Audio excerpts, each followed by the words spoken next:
if they go out and embarrass themselves Sunday night against the Green Bay Packers, with the rule changing to being allowed to talk to assistants on other staffs week 17 and 18, are the Bears, A, aware of that rule, and B, who would be doing those discussions?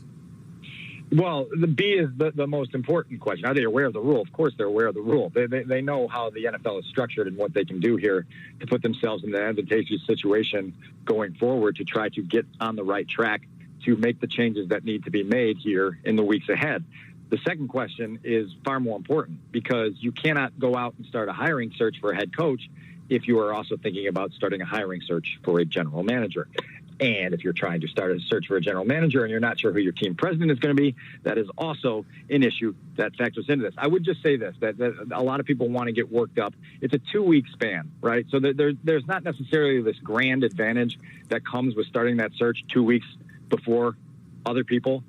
You can look around the league. There's not going to be a ton of jobs open. The casual or, the common estimate that I'm hearing is probably a half dozen jobs will be available at the end of the season. If you have your planning done, you don't necessarily need to start those interviews. You just have to know who you're going to interview and in what order you're going to fill the positions that you want to fill. Huge question for the organization. What impressed you most about the Arizona Cardinals yesterday? Just the ability to come in here on a sloppy day, on a day where you had some rust with your starting quarterback and a game that you might have a tendency to look past because of, the weather, the way things are going, and just handle your business. Just go out there, get the turnovers, turn those turnovers into points right away. They got 4 interceptions, turned them into 23 points, and that was it. That was the football game. And so the ability to take care of your business on a day where you might have excuses not to take care of your business was pretty impressive to me. You think about that, Kap. Again, we talk about a dynamic offense, right? Arizona had that coming in. Both teams played on a sloppy track. We all know that. But just Kyler Murray, the speed, the ability to run with the football, and then actually having weapons. We were talking about this earlier, Dan. It's nothing like watching something else other than Bears football and watch the vertical passing game and the electricity from offenses across the league. It's just a night and day. It's like Pop Warner versus the NFL in a lot of ways. Ability to win in multiple ways too, right? Yeah. An ability to have balance and ability to know who you are, right? And I think that's the one thing with this Bears team that we've been talking about for 3 years. They don't know who they are. They don't know what they're best at. They're not great at anything. And so here we are. Really, this has become just kind of a holding pattern until we get to the changes that everyone's demanding. So yesterday was one of those games that, as a spectator, for those poor people that sat in ponchos in the stands, for the people that were up in the press box, you realize it's just a formality. It doesn't really mean anything. It was sort of like the who cares afternoon because we know where all of this is headed. Everybody just wants to get to where it's headed and figure out what's next. In the meantime, you still have to play that game yesterday and 5 more beyond it.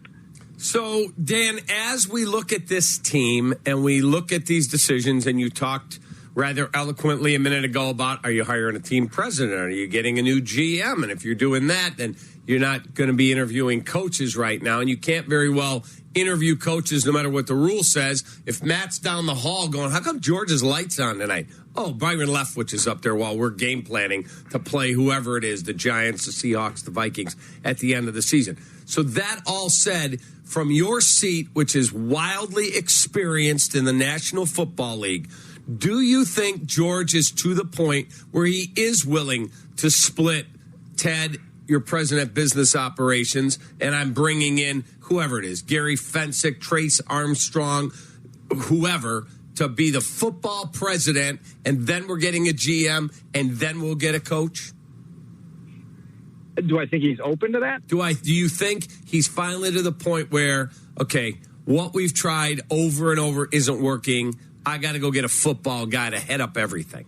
Boy, I sure hope so. Now, with that, you have to have a vision, and you have to have been thinking about this vision really since last January. If you guys recall, and I know you guys recall this, in that press conference last year, the infamous January 13 Zoom conference that I bring up so often, George was asked specifically about Ted's oversight of the general manager role, and he gave an answer to the extent of Ted does not meddle in the football operations. And the follow-up from Mark Potash was, well, should he have more of a football background to be able to have a knowledgeable evaluation of the people making the football decisions, your general manager and your head coach?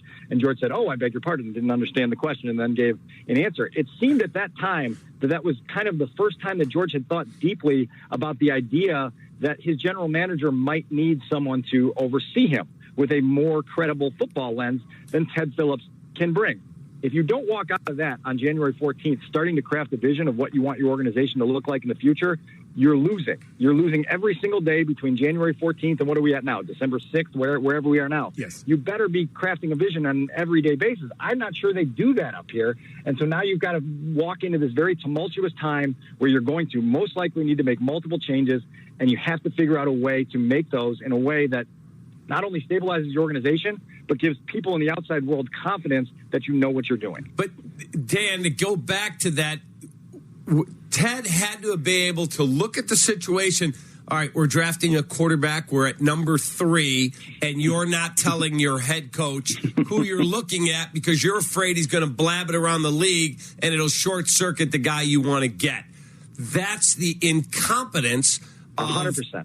The whole organization in a nutshell. 100%. And so listen to this. Like for 7 years, we've heard from the higher rungs at Hallis Hall that Ryan came into this job inexperienced, and they were going to give him the flexibility and the wiggle room to grow within his job. But who behind closed doors there is in a position to help him develop, right? We've all worked for bosses that can't help us get better.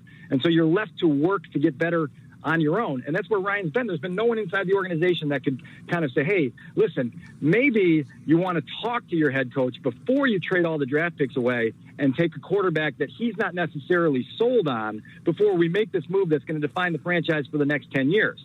Look, that is a hole that they dug in 2017 that they're still digging out from. And there are a number of other holes just like that that no one has been able to sort of stop the free fall, right? And so now it's a canyon that they're in, and they're like, okay, good luck climbing out of the canyon. And the next person that comes in here is going to have to figure out how to get out of that canyon.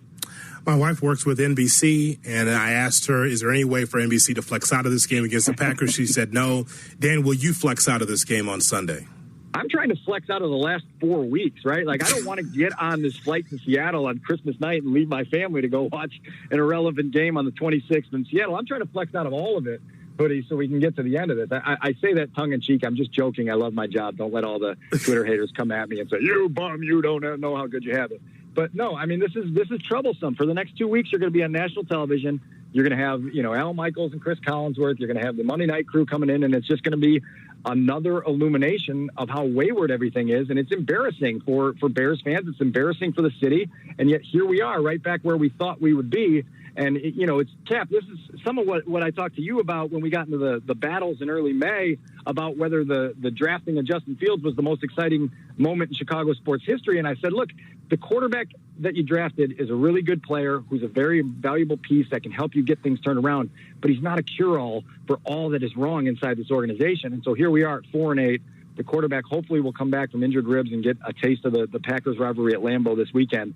But the cure-all is a long way off, and there's a lot to cure, gentlemen. Just remember, Cutler, Toe, Waddle, and Sylvie, unless you're keeping the coach, do not play this kid the rest of the year. But Jay's in the minority. No one in the league believes that. That was Jay trying to be a contrarian and try to needle Waddle and Sylvie. Neither of them agree with that. No one in the league agrees with that. Justin needs experience. Justin needs an opportunity to learn from defense. Justin needs a chance to get on the same page with some of these younger players that he's going to be playing with for years to come. There's no way they're shutting down Justin Fields for the rest of the year.